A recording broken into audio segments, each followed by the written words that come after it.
स्वर्ग का हकदार कौन? सब स्वर्ग का दरवाजा खुलने की राह देख रहे थे और आपस में बातें कर रहे थे, जैसे कि राजा को मरने से पहले से ही आदत थी। उसने अपनी बात सबसे पहले बताई। राजा ने कहा, मैं बहुत अच्छा राजा हूँ। मैंने धरती पर अपना बहुत नाम कमाया है, इसलिए पूरी संभावना है कि मैं ही स्वर्ग में जाऊंगा। किसी को भी यह पता नहीं था कि कौन स्वर्ग के अंदर प्रवेश कर पाएगा और कौन वहीं से वापस लौट दिया जाएगा। सब स्वर्ग का दरवाजा खुलने की राह देख रहे थे और आपस में बातें कर रहे थे, जैसे कि राजा को मरने से पहले से ही आदत थी। उसने अपनी बात सबसे पहले बताई। राजा ने कहा, मैं बहुत अच्छा राजा हूँ। मैंने धरती पर अपना बहुत नाम कमाया है, इसलिए पूरी संभावना है कि मैं ही स्वर्ग में जाऊंगा। फिर व्यापारी ने अपनी बात सामने रखी। वह बोला, मैंने धरती पर खूब धन कमाया और उस धन से मैंने सैकड़ों लोगों की मदद की, इसलिए मैं ही स्वर्ग का हकदार हूँ। अब बारी थी पंडित जी की, तो पंडित जी ने मुंह खोला और सबको यह कहा, चाहे तुम जो भी सोच लो, लेकिन ये बात तो तय है कि स्वर्ग के दरवाजे खुलेंगे तो मेरे लिए ही। सब जानते हैं कि पंडित जी दिन रात भगवान को याद करते हैं, इसलिए स्वाभाविक है कि स्वर्ग में पंडित जी का स्वागत किया जाए।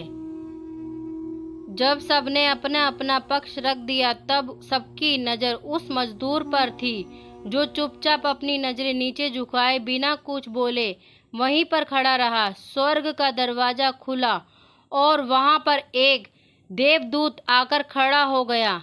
देवदूत के हाथों में एक पुस्तक थी जिसमें इन सभी के कर्मों के बारे में लिखा हुआ था।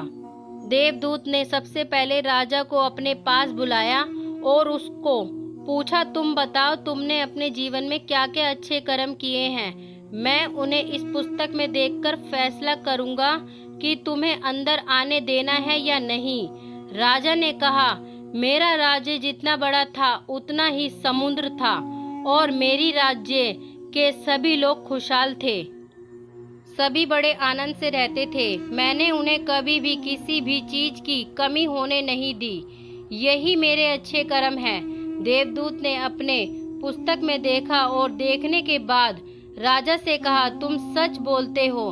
तुमने अपने राज्य की प्रजा को बहुत सुखी रखा था, लेकिन तुमने अपने राज्य की सीमा बढ़ाने के लिए जितने युद्ध किए थे, उन युद्ध की वजह से हजारों सैनिकों ने अपनी जान गंवा दी थी।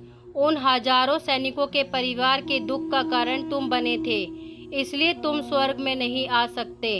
अब बारी थी व्यापारी की। व्यापारी से जब देवदूत ने पूछा कि तुम्हारे अच्छे कर्म क्या है, तब व्यापारी ने उससे कहा, मैंने सैकड़ों लोगों को खाना खिलाया, कई आश्रमों में दान किया है, कई बेसहारों लोगों के लिए घर बनाकर दिया है। यह मेरे अच्छे कर्म हैं। देवदूत ने फिर से अपनी पुस्तक में ध्यान से देखा और देखने के बाद व्यापारी से कहा, तुम्हारा कहना भी ठीक है कि तुमने बहुत दान धर्म किया है, लेकिन यह दान धर्म तुमने जिन पैसों से किया है, उन पैसों को कमाने के लिए तुमने ना जाने कितने झूठ बोले हैं, कितनी हेरा फेरियां की है और कितनी मिलावटें की हैं, इसलिए तुम भी स्वर्ग में नहीं आ सकते। जब पंडित जी से यही सवाल किया गया तो पंडित जी ने बड़े ही आत्मविश्वास के साथ कहा, मैंने अनगिनत लोगों को ज्ञान दिया है, हजारों यज्ञ और पूजाएं की हैं और दिन रात भगवान का जाप किया है। इससे अच्छे कर्म और क्या ही हो सकते हैं। देवदूत ने अपनी पुस्तक के अंदर झांक कर देखा और पंडित से कहा, आपने जितने भी लोगों को जो भी ज्ञान दिया है, उन बातों पर खुद कभी अमल नहीं किया।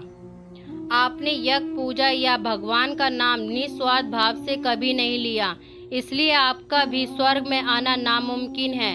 मजदूर यह सब देखकर हैरान था। वह अब तक जिन्हें महान समझता आ रहा था, उनकी सोच स्वर्ग के दरवाजे पर आकर बदल गई थी।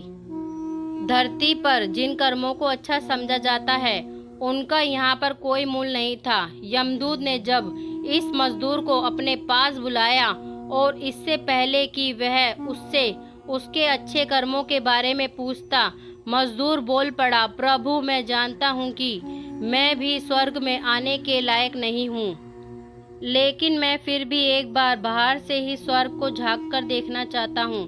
बस इससे ज़्यादा मेरी कोई इच्छा है ही नहीं, क्योंकि ऐसी इच्छा पालने के लिए मैंने जीवन में कुछ भी नहीं किया है। मैं पूरा दिन मेहनत करता और जो भी पैसे कमाता उन्हें अपने परिवार के पालन पोषण में खर्च कर देता, इसलिए दान धर्म के लिए कुछ बचता ही नहीं।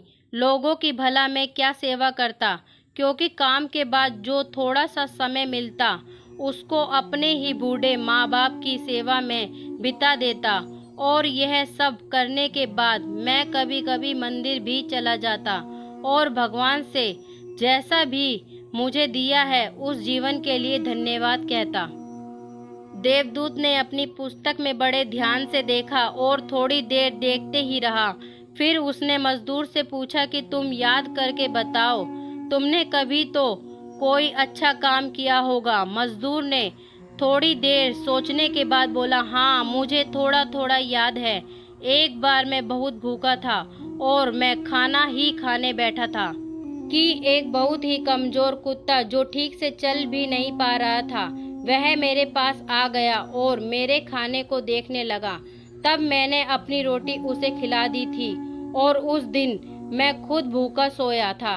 मजदूर की बात सुनने के बाद देवदूत मुस्कुराया और मजदूर को बड़े सम्मान से स्वर्ग के अंदर ले गया।